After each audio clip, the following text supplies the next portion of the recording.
monsters are preparing to awaken the deadliest of them all, who will drop the whole world in darkness.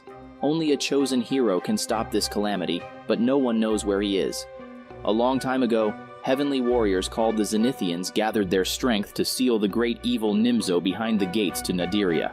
They succeeded, but it cost them the lives of many fellow warriors. The villains didn't rest, and they started to try opening the Nadiria gates. The only way to shut them tight once more is with a sword imbued with holy power. That sword must be wielded by a heavenly hero descended from the Zenithian bloodline. Many years pass away.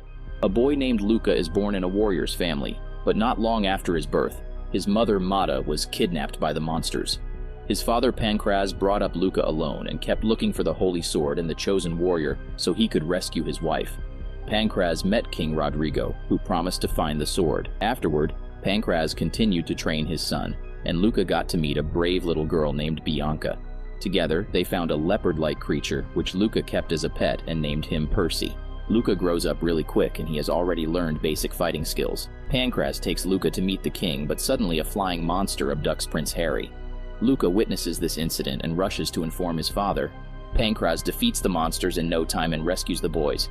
But the monster's boss Ladja grabs Luca and threatens to kill him. Seeing his son in danger, Pancraz gives up and gets beaten by the monsters.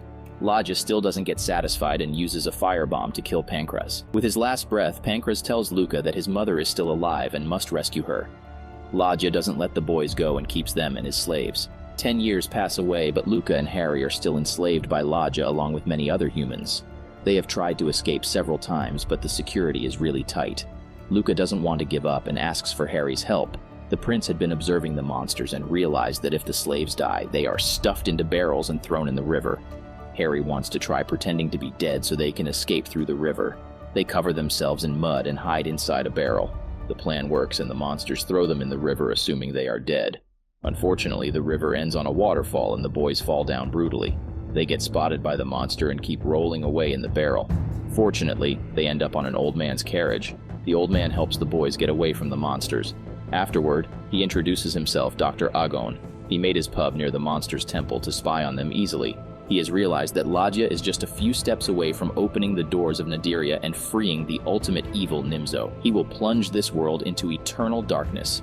Therefore, Dr. Agon wants to get some clues about the heavenly hero so he can be given the holy sword to defeat Nimzo. After getting all the information the boys have, Dr. Agon sends them back to their hometown. Prince Harry immediately returns to his palace and also offers Luca to stay with him. However, Luca can't forget his father's last words. He must find his mother. Harry lets him go but assures Luca that he will always be there to help him. Luca returns to his sweet home on the snowy mountains and proceeds to light a fire. He accidentally pulls a rope and the fireplace slides away to show a passage underneath. It takes Luca to his father's secret room. There he finds a diary in which Pancraz wrote that Ladja needs Zenithian's spell to open the doors to Nadiria. As Mata was a Zenithian, so Ladja must be keeping her alive till he completes his task. He also mentioned that he thinks Luca is the heavenly hero, as he is from the Zenithian bloodline. Suddenly, someone enters the house. It's Pancraz's loyal companion Sancho. He also believes that Luca is the heavenly hero. He can unsheath the Zenithian sword and save the world. The good news is, Rodrigo has already found the sword. Luca must travel to Rodrigo's palace and get the sword. It will take weeks to reach there and the path is full of forests, caves, deserts, and monsters. Sancho gives Luca his father's sword and sends him on the quest. Luca bravely passes the forests and caves and defeats several monsters. He also finds a blue slime that seems to like him. Luca keeps the slime and names him Gootrude. Afterwards, he gets chased by a beast, but it turns out to be Percy. After a few days, Luca finally reaches Rodrigo's kingdom, but it seems to be severely damaged. A giant fire-breathing monster named Bjorn has done this all. Rodrigo has even announced that whoever defeats Bjorn will get to marry the king's beautiful daughter, Nera. Luca had met the princess when he was a child, but surprisingly, she still remembers him. Rodrigo greets Luca delightfully and believes that a Zenithian can definitely defeat Bjorn. He takes Luca to give him the holy sword, but it's also taken away by Bjorn. Nera also wishes that Luca defeats the beast and marries her. Luca also likes her a lot, so he risks his life and faces Bjorn. He gets burned severely and crawls to the bar to beg for medicine. Someone gives him a powerful capsule that cures Luca immediately. This mysterious helper is no other than Bianca. Luca is really delighted to see her again and tells her the whole situation. She has become a great warrior and offers her help. They head to Bjorn's den and find him asleep. The heavenly sword is lying with the other treasure. As soon as Luca tries to get the sword, Bjorn wakes up.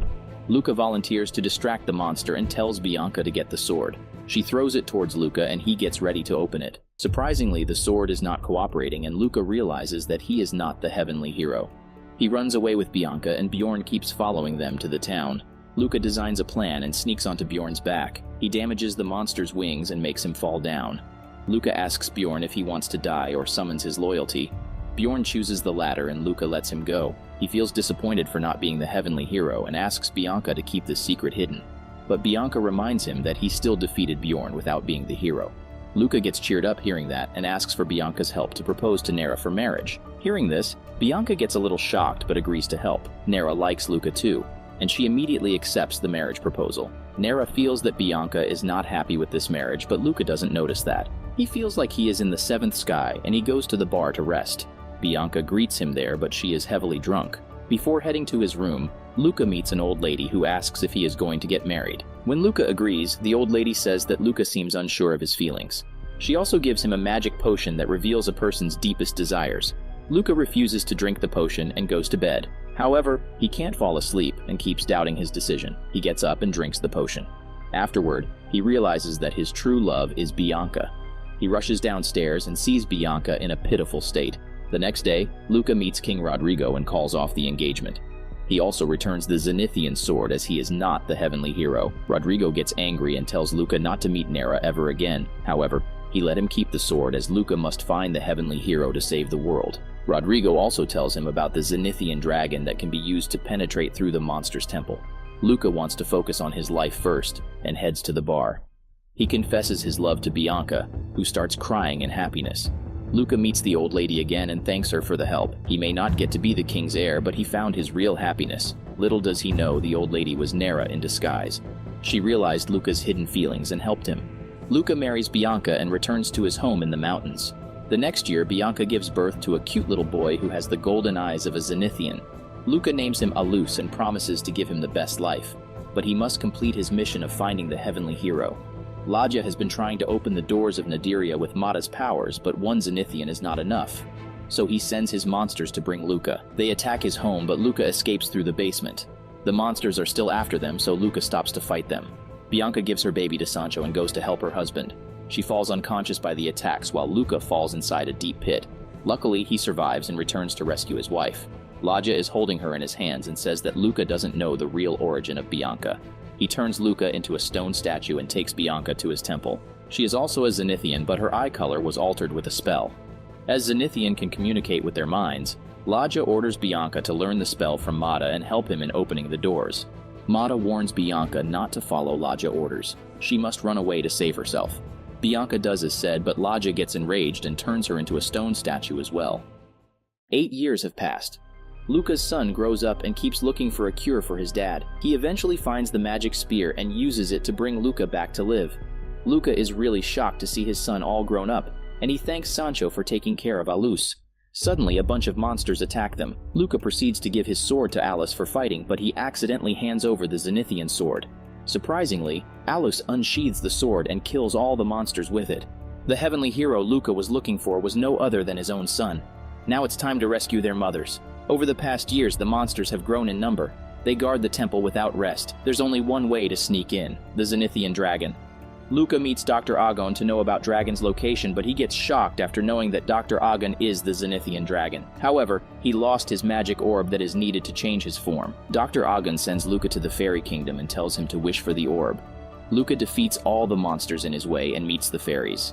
He asks them to seal the doors to Nadiria and save his mother, but the fairies say that they can only guide him in the quest. He has to do the rest by himself. Luca once found the dragon orb when he was a kid, so Luca must go back to the past and steal the orb from his younger self. He does as said and also advises his younger self to choose his true love.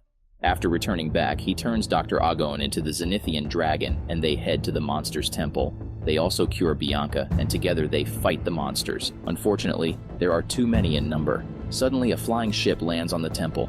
It's Prince Harry. He brought his army and Bjorn to help Luca. Harry volunteers to take care of the monsters and tells Luca to go and save his mother. Despite not being the heavenly hero, Luca is still a strong Zenithian warrior and gives Ladja a tough time. Alus also joins hands with his dad and kills Ladja. With his last breath, Ladja sacrifices Mata to open the doors to Nadiria. Bjorn throws Alus towards the sky and he closes the doors with the Zenithian sword, but suddenly, time stops. Everyone has turned into statues except Luca. A creepy guy walks to Luca and introduces himself as a video game virus. All this world was just a part of a popular game called Dragon Quest. Luca may feel like he spent his whole life here, but he played the game just for a few hours. After the world advanced in technology, Dragon Quest was recreated with a virtual reality setting. As Luca loved this game as a child, he decided to give this new version a try. The virus is intentionally put in this game to tell Luca that it's time to grow up. Luca refuses to do that because Dragon Quest was more than just a game for him. It was another reality. Suddenly, Gootrude comes forward and reveals that he is an antivirus and he will help him get rid of the virus. Luca gets encouraged and defeats the virus. Afterwards, the game finally reaches a happy ending. And now it's time for Luca to return to his real world. No matter how much you love your childhood, but someday you must move on. But before doing that, give your childhood a happy ending.